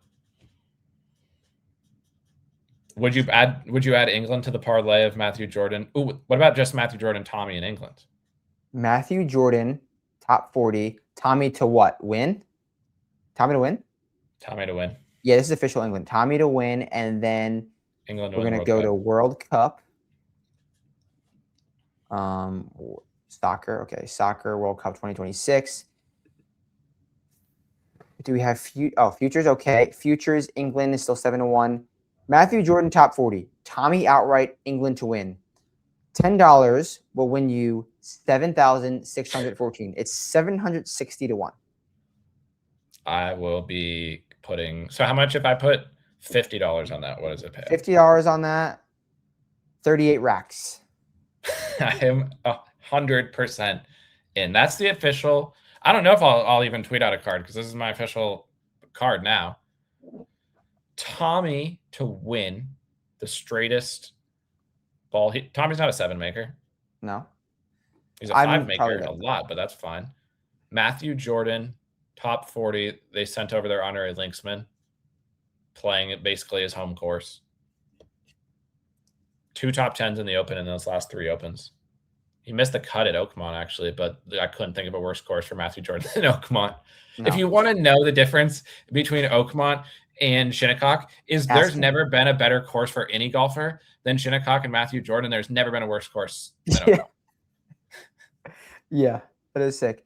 And if you add Hidalgo to that, if you're wondering, $50 only wins you 561,000. If you were wondering, that could literally happen. Hidalgo, Spain, though, vibes could throw off England in the World Cup because Spain, they defeated them in the Euros.